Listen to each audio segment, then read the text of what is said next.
Здравейте, банда! Жегата навън продължава с пълна сила, продължава и моята климатична одисея. След като установих по трудния начин, че большинството мобилни климатици на пазара в момента са силно неефективни и неприложими за помещението, което искам да охладя, реших да си пригодя собствена мобилна система. За основа ще използвам стандартен сплит, ето този тук пред вас. За да е една система истински мобилна, тя трябва да отговаря на няколко условия. Първо, външното и вътрешното тяло да не са стационарно закрепени. Второ, теглото на системата да влиза в графата мобилност, т.е. да е ниско, въпреки че на пазара съществуват и професионални мобилни системи с тегло от сорта на 50, 60, 70 кг. Трето, външното и вътрешното тяло да са свързани с гъвкав тръбен път. И четвърто, но може би най-важно, гъвкавият тръбен път да е конструиран по такъв начин, че да може да се разкача без съществено изпускане на фреон. Както вече казах, ще използваме ето тази сплит система, марката Arieli, но всъщност това е ребрандиран AUX. Машината е класифицирана като 12. Теглото на външното тяло е 18 кг, теглото на вътрешното тяло е 8, общо тегло 26 кг. Точно толкова, колкото е теглото на мобилния климатик Neo, закупен от мен малко по-рано. Само да отбележа, че когато купувах въпросното Neo, до него имаше и мобилна система Hisense с тегло от само 36 кг. Сами разбрахте, отговаряме на условието за ниско тегло.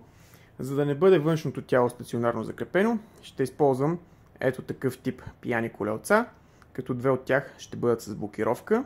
Хубаво е колелцата са гумирани или силиконови, все пак ще има някакви вибрации в системата. А за да не бъде и вътрешното тяло стационарно закрепено, ще използвам ето такъв тип рафтодържачи, за да му създам кръчета. Стигаме до условието двете тела да са свързани с гъвкав тръбен път. Сами се сещате, че това няма как да се получи с стандартните медни тръби, колкото и меки да са те. Ето защо ще използвам ето такива климатични маркучи. Разбира се, такъв тип климатични маркучи не може да си закупите от България. Всъщност има няколко фирми, които асемблират маркучи по поръчка, но трябва да прочетете спецификациите на десетина производителя на маркучи, за да прецените кой точно ви е необходим. Аз реших да си го спестя и да си поръчам специално проектирани за случая такива. Както виждате, пристигат с готова термоизолация.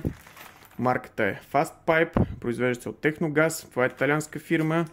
Ето виждате, сертифицирани са за хладилни газове. Другото хубаво е, че самите маркучи отговарят на най-високия клас на UV защита.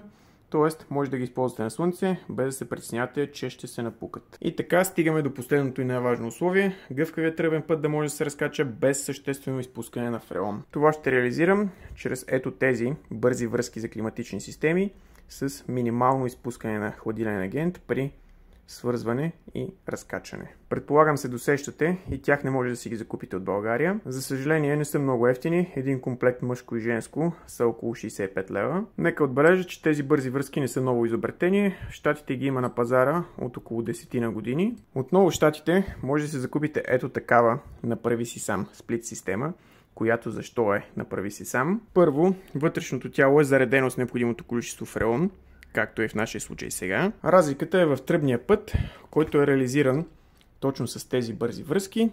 Съответно, тръбният път е или вакуумиран, или ако е прекалено дълъг, предварително зареден с съответния хладилен агент. Вътрешното тяло също е с тези бързи връзки и съответно вакуумирано, за разлика от това тук, което е пълно с азот. Съответно, имате една подготвена климатична система, която човек с що годе прилични технически умения може да пусне в експлоатация. Не са ви необходими вакуум помпа, не са ви необходими манометри. А най-хубавото в случая е, че в Щатите повечето от тези производители на направи си сам сплит системи не изискват дори посещение на сертифициран техник, за да ви важи гаранцията. Отплеснах се с разясненията, нека все пак започна с монтажа на системата.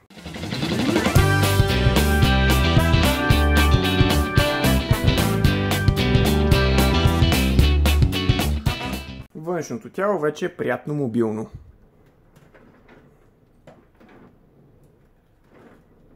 Преди да монтирам кръчетата на вътрешното тяло, ще трябва да направя една заваръчна интервенция.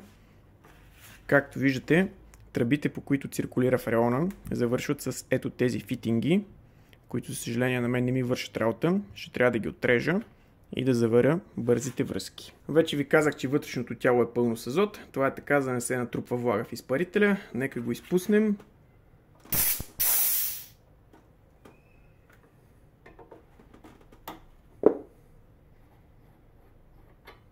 Много внимавам като огъвам тръбите, все пак не искам да спукам някоя заварка.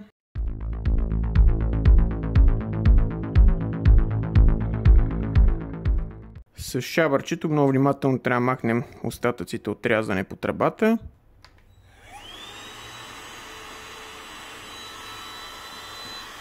И двете тръби са обстойно зачистени и сме готови за заваряване.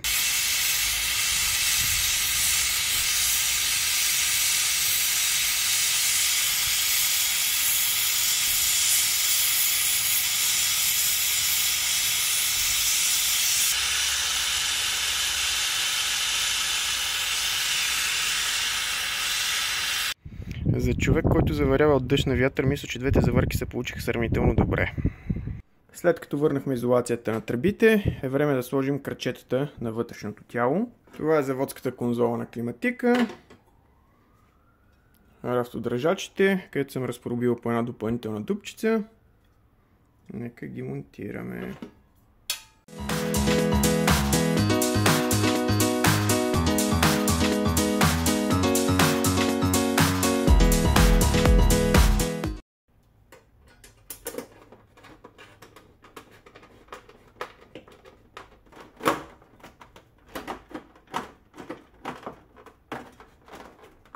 Ето така изглежда задната част на вътрешното тяло върху новоизградените крачета. А така изглежда отпред. Както виждате, доста прилично. Човек би казал, че крачетата са заводски. Така, сложих външното тяло в желаната от мен позиция. Време е да присъединя мъркучите.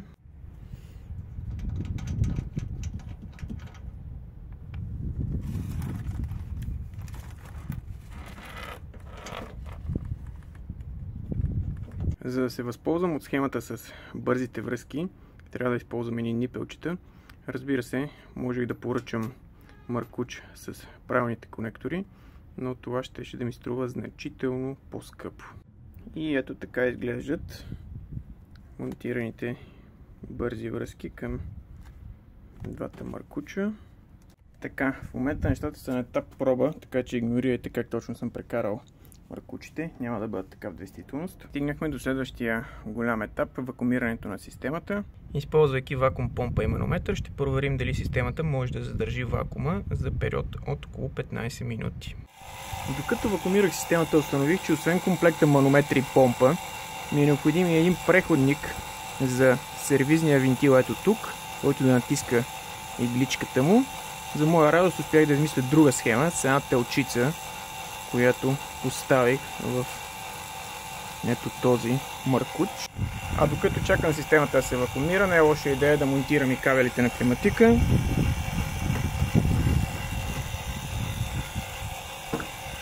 Докато закачах кабелите към външното тяло, минаха повече от 20 минути. Както виждате, системата продължава да държи вакуум. Значи всичко е изрядно. Кабел към вътрешното тяло го избрах прекалено дебел, но него винаги мога да го сменя. И на външното тяло кабеляването е готово. Схемата не беше най-подробната и силно се надявам нещо да не каже мяу. Проверяваме още веднъж, че системата държи вакуум и сме готови да отворим сервизния клапан и да пуснем хладилния агент. Все още не съм махнал мъркуча на манометъра, но това е така, защото не искам да разваля вакуума. Ще го направя след като отворя сервизните клапани и освободя хладилния агент. При отвинтването на мъркуча малка част хладилен агент ще излети в атмосферата, но няма как иначе. Вече ви казах, че нямам необходимия адаптер и трябваше да приспособя една телчица.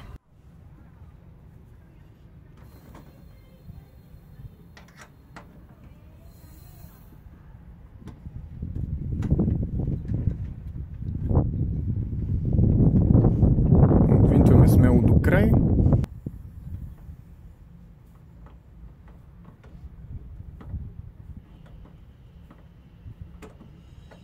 Направих и проверка с малко сапунена вода за евентуални течове. За сега не виждам балончета. Манометъра също не отчита наличие на пропуск. Мисля, че сме готови. Време е много бързичко да отвинтя мъркуче на манометъра. И сме готови.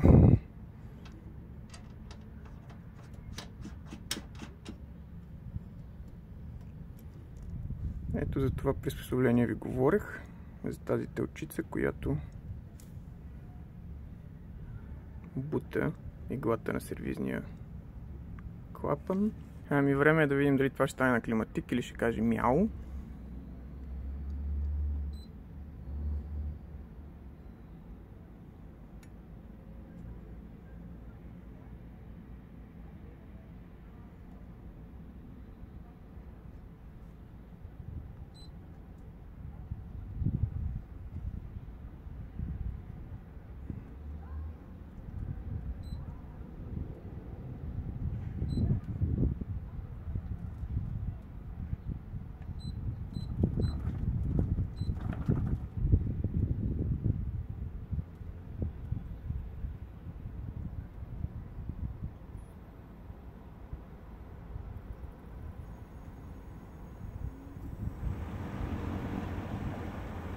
Ти да видиш, вече тръгна. И така, банда, това е работната постановка с вътрешното тяло и външното отпред на терасата. При стайна температура от около 27 градуса и външна от около същия порядък, температурата на подавания въздух в режим охлаждане е 10 градуса 11. Това е на най-ниската степен на вентилатора. А консумацията 320 вата. Крайно време е да изтествам бързите връзки колко са бързи. Вече веднъж ги тествах под вакуум. Не изпуснаха вакуума, но има лека разлика между минус 1 бар и налягането в системата, когато е пълна с фреон.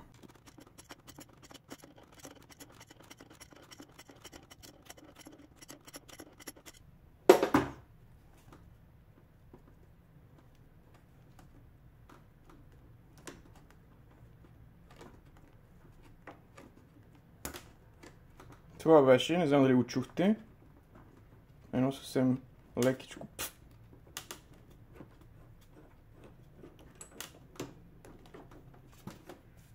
разкачено. Действително, загубата на фреона е, не знам, повече от минимална. Хайде да направим същото и на другия конектор.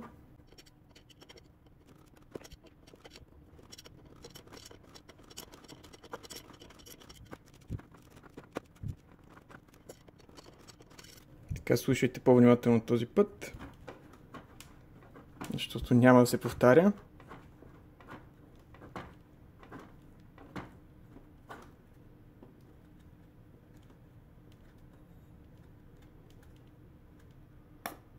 Чухте ли го? Даже не беше и толкова.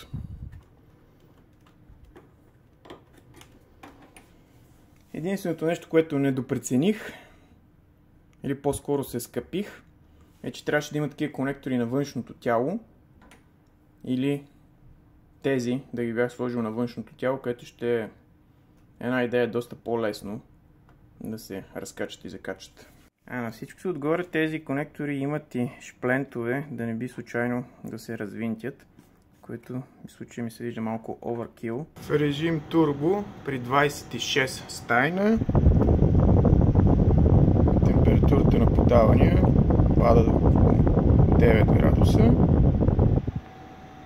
а консумацията скочи до около 930 вата. За човек без опит като хладилен техник, мисля, че що-годе се справих. Има някои неща, които можеха да бъдат направени една идея по-професионално, като например тестване на системата под налягане с азот, или пък продухване на заварките на бързите връзки също с азот, но мисля, че и така системата работи доста добре. Вътрешното тяло съм го сложил върху този нисък радиатор, където за съжаление ще има някакво отражение върху работата на климатика. Знаете, студения въздух пада ниско долу и климатика ще отчита, че охлажда стаята доста по-бързо, отколкото в действителност е. Първоначалната ми идея беше да го сложа върху един висок бял шкаф, където първо щеше да изглежда много по-красиво и второ, климатичната логика щеше да работи една идея по-коректно. Ами това е от мен, момчета. Ако ви е харесало видеото, знаете какво да направите. Чао и до нови срещи!